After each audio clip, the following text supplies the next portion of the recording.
Mtazamaji, karibu sana kwenye taarifa za Kirk Machweo, tarehe ikiwa ni 9 mwezi Septemba mwaka 2023. Mtazamaji, ikiwa ni siku ambayo Rais William Ruto ametoa hotuba yake kwa taifa, ikiwa ni hotuba yake ya kwanza kabisa kuhutubia bungeni. Mtazamaji, ndio baadhi tu ya taarifa ambazo tumezipa kipaumbele kwenye taarifa zetu za Kirk Machweo. Jina langu ni Aida Munzatsi, andamana nami hadi mwisho wa taarifa hizi. Kupitia mikakati za serikali, bei za bidhaa muhimu zimeanza kushuka. Haya ni maneno yake Rais William Ruto katika hotuba yake ya kwanza kabisa kwa taifa bungeni. Kwenye hotuba yake, Rais Ruto kwa mara nyingine ameitetea hatua ya serikali yake kufutilia mbali ruzuku zilizokuwa zimewekwa bidhaa muhimu nchini, swala ambalo limesababisha bei hizo kupaa zaidi. Anavyoripoti Vincent Kerusi, hata hivyo, Rais amekosa kuligusia moja kwa moja swala la bei za bidhaa za petroli. Kwa mara ya kwanza kabisa ndani ya mwaka moja na miezi miwili ya hatamu zake, Rais William Ruto aliingia bungeni, wajumbe wa mabunge yote mawili wakimpa hadhira, huku macho ya Wakenya zaidi ya milioni 50 yakimwangazia, wakati ambapo kila mmoja anahisi joto kali la gharama juu ya maisha. Kana kwamba ameyasoma mawazo ya Wakenya, alipopanda jukwani, Rais akawa mwepesi kulikabili swala la uchumi, akisema kuwa kufuatia mbinu na mikakati ya serikali ya Kenya Kwanza ya kupunguza bei ya mbolea kwa wakulima, sasa bei za unga zimeanza kupungua hadi kati ya shilingi 140 na 170, akionyesha imani kwamba bei hizo zitapungua hata zaidi. We have progressively reduced the cost of fertilizer from 6,500 to 2,500, increased maize acreage under production by an extra 200,000 acres this year, and enhanced maize production by an additional 18 million bags this year. As a result of these interventions, today, a 2-kilogram packet of maize flour is selling at a low of 145 and a high of 175, depending on the brand you buy, down from 250 shillings a few months ago. The famous Gorogoro of maize is selling at between 60 and 75. Honorable members, you know how much it costed a few months ago. Ruto ameshikilia msimamo kwamba mbinu tu ya kukuza uchumi ni kuweka ruzuku katika uzalishaji, sekta ya sukari, ufugaji, kahawa na majani chai vikiwa nguzo ya mpango huo mzima. The cost of living is not an abstract phenomenon. It is a reality experienced by households, which can be addressed through practical action and effective measures. I am committed to put the shame of hunger behind us once and for all. Huku akiahidi kwamba taifa litalipa madeni yote linayodaiwa, Ruto amesema kwamba nia yake ni kuinua uwezo wa kila Mkenya kujitegemea kwa kuweka akiba, huku pia akipigia debe mkopo wa biashara ndogo na zile za kadri maarufu Hustler Fund. Our efforts to stabilize the situation have yielded such progress that next month, in December, we will be able to settle the first Kenya shillings $300 million or 500 billion Kenya shillings installment of the US dollars 2 billion Eurobond debt that falls due next year. I can now confirm with confidence that we will and we shall pay the debt that has become a source of much concern to citizens, markets, and our partners. The Hustler Fund has provided us not only the huge pent-up demand for affordable credit, but also the readiness of Kenyans to express or to embrace credit and savings and to pay their loans on time with minimum prompting.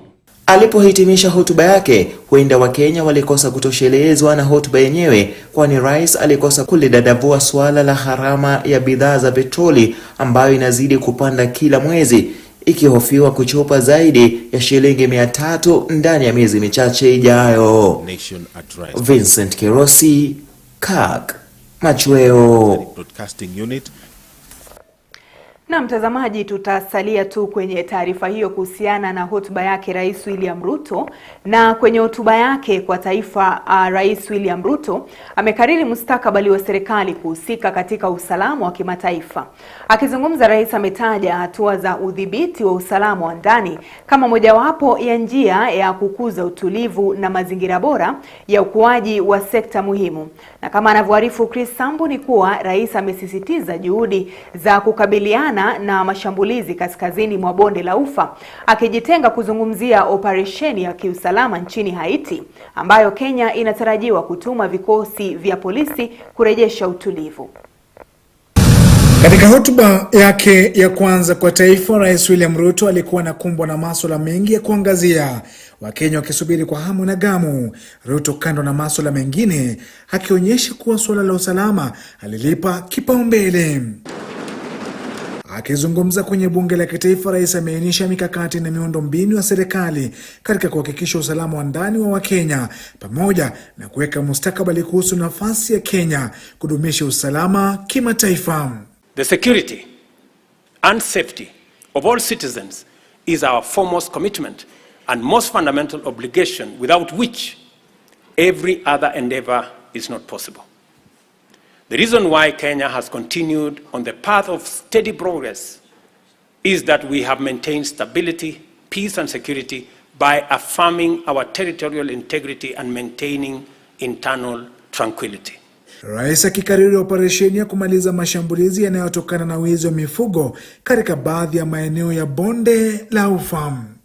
The government exists to ensure that those who challenge our sovereignty, territorial integrity, national security, and the safety of the people of Kenya are expeditiously countered and rendered harmless.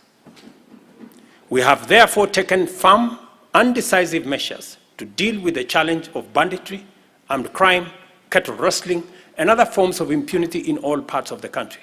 Swala ibuka kuhusu jinsi operesheni ya kiusalama inayoendeshwa kaskazini mwa bonde la Ufa. Ruto ameitetea serikali yake akisema kuwa inahifadhi haki za kibinadamu. We have been systematic, focused, thorough, unrelenting, and totally committed to removing for good all threats to lives and livelihoods of Kenyans. I know there are pushbacks from the criminals, but I want to assure the honorable members of this House that we will be unrelenting, and until it is done, it is not done. We have been mindful not to use security imperatives to commit impunity, including misuse of resources and extrajudicial infringement on freedoms and fundamental human rights of citizens. Japo akishikilia nafasi ya Kenya kuhusika kwenye usalama wa kimataifa, rais alidinda kuhusisha operesheni ya kiusalama nchini Haiti kwenye hotuba yake, akilenga kuzungumzia, ila akionekana kujaribu kushawishi nia ya Kenya kuwatuma maafisa wake kwenye mataifa ya kigeni.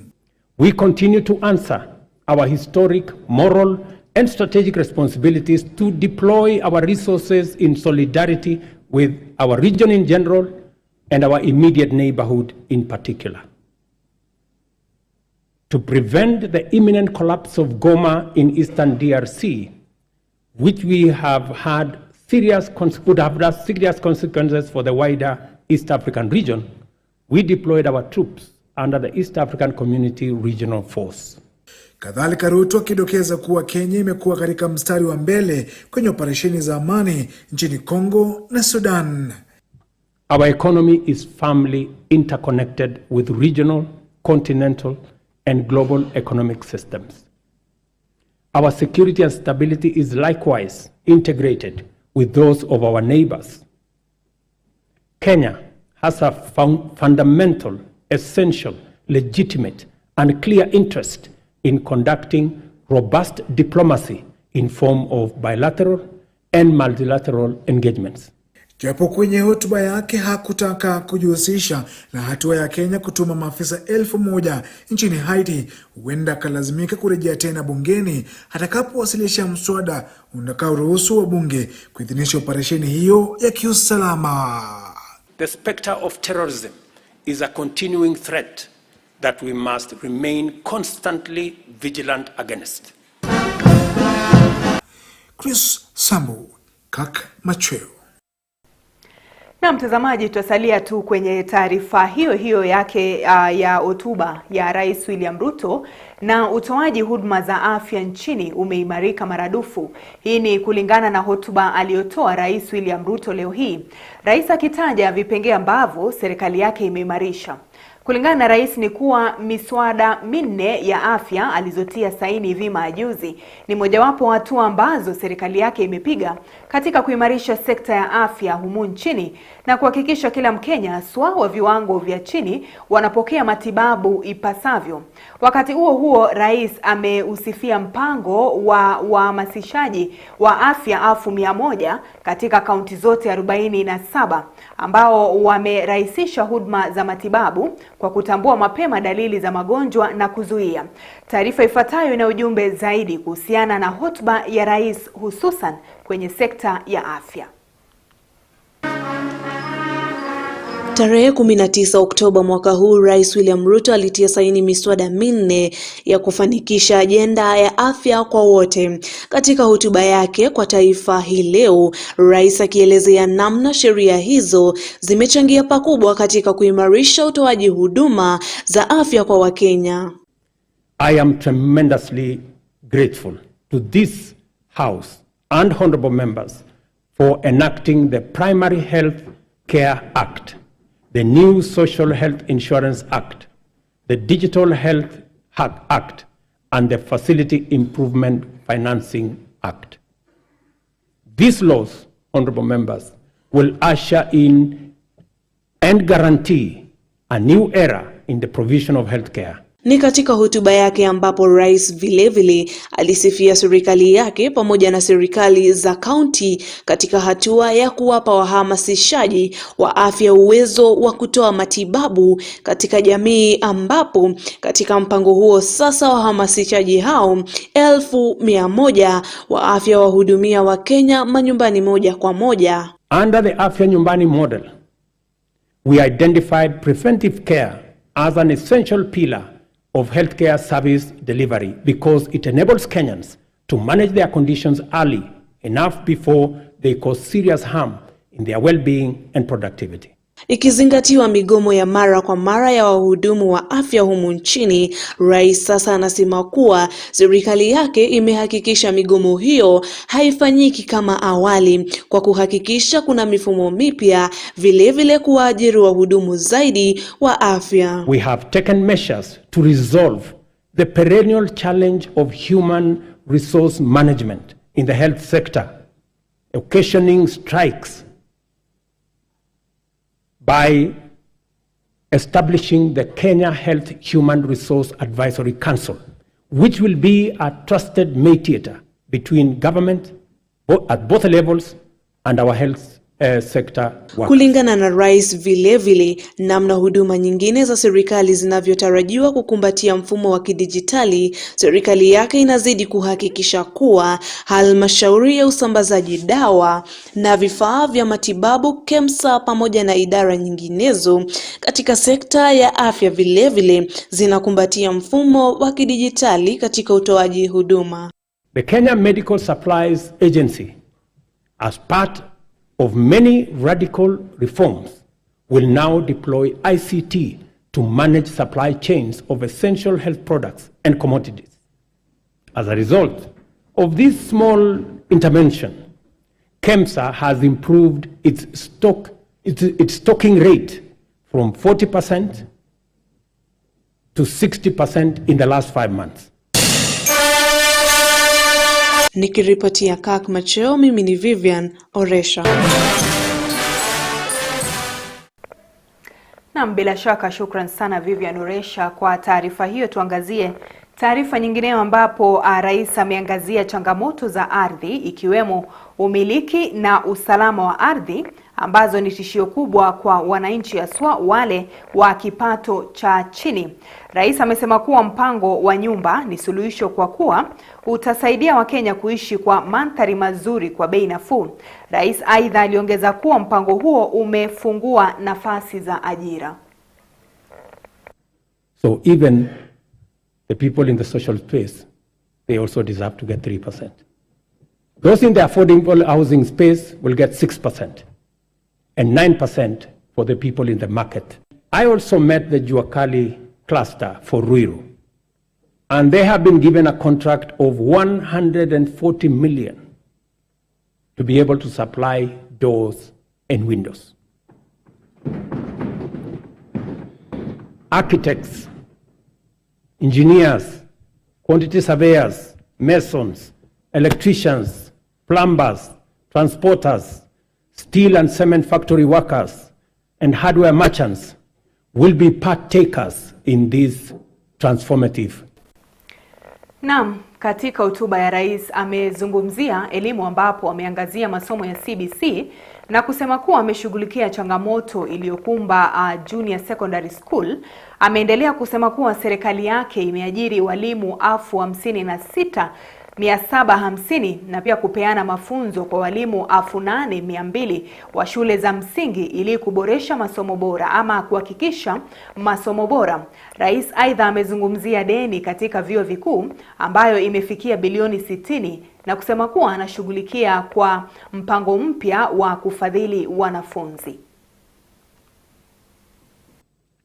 With changes to the entry requirements for teacher training colleges, admission has increased by 300% to now 20,456 trainees. I was privileged to be in Kwale last week to open the Kwale Teacher Training College, which had only less than 100 students a few months ago. And when I went there, the principal told me that the numbers have increased 4 times.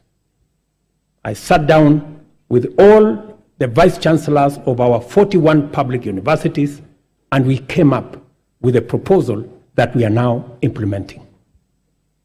The new model for financial support is student-centered and deploys a rigorous, impartial means testing instrument to establish the level of need of every student, which then becomes the primary consideration in allocating scholarships and loans.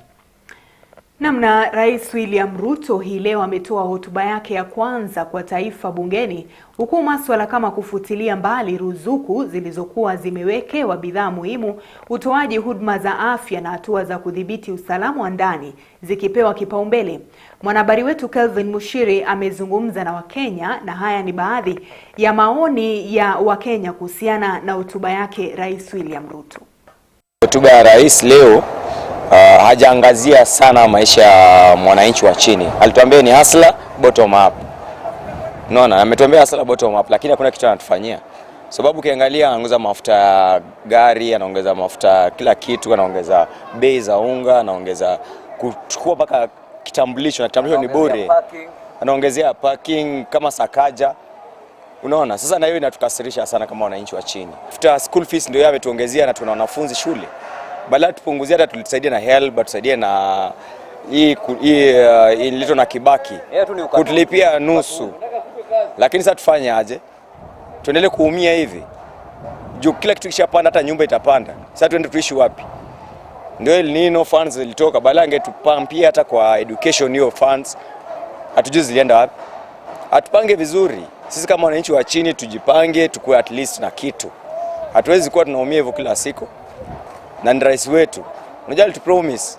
Saa hii hata kusoma kwa gazeti, tunapanga, tunatenga, tunapangua. At least achangamke kidogo. Nilikuwa na expect aongelee mambo ya mafuta ya gari. Unaona? Kitu ameongea kwa parliament, kwa senate yote, hakuna kitu ya maana ametuambia kama wa Kenya.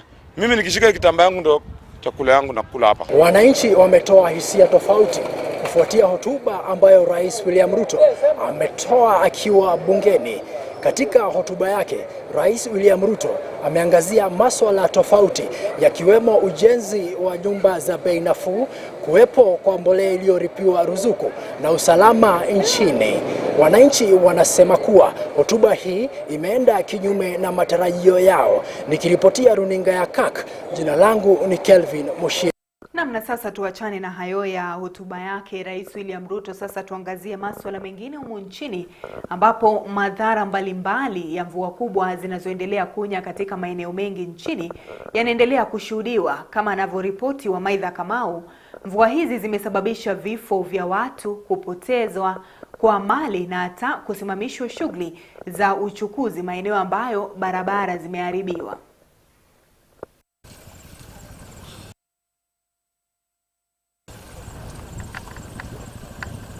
Madhara makuu yanaonekana kutokana na mvua kubwa zinazoendelea kunya katika maeneo mbalimbali nchini, kukatiza shughuli za uchukuzi na kufanya wengine kupoteza maisha yao. Ni mifano ya wanayoyapitia waathiriwa mbalimbali. Going rains have really caused a lot of damage in terms of property and loss of life.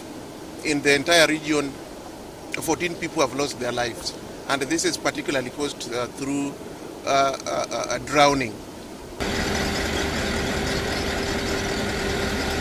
Watu 14 katika kaunti za Wajir na Garissa kaskazini mashariki mwa nchi wamepoteza maisha yao baada ya kuzama kwenye maji kutokana na mafuriko, huku wengine wakikatiziwa safari zao kutokana na barabara kuharibiwa na mvua hizi. Jana usiku, sasa kutoka vile nitoka jana usiku, mvua ilikuwa mingi. Tumeona wakati tumefika hapa tumeona kama barabara imekatika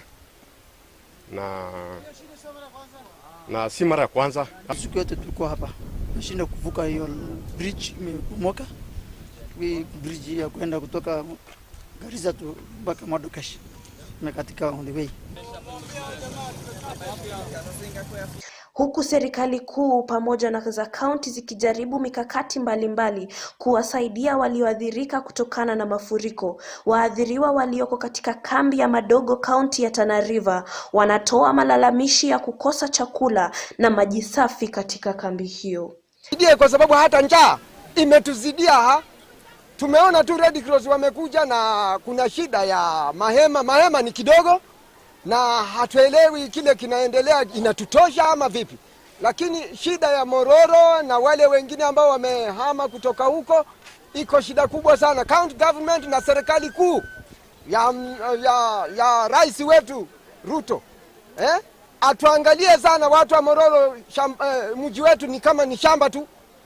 Aidha, viongozi mbalimbali wanaendelea kutoa hakikisho kwa wakazi wa maeneo ambapo mvua hizi zinaendelea kunya kuwa mikakati tofauti inaendelea kuwekwa ili kupambana na madhara ya mvua hizi.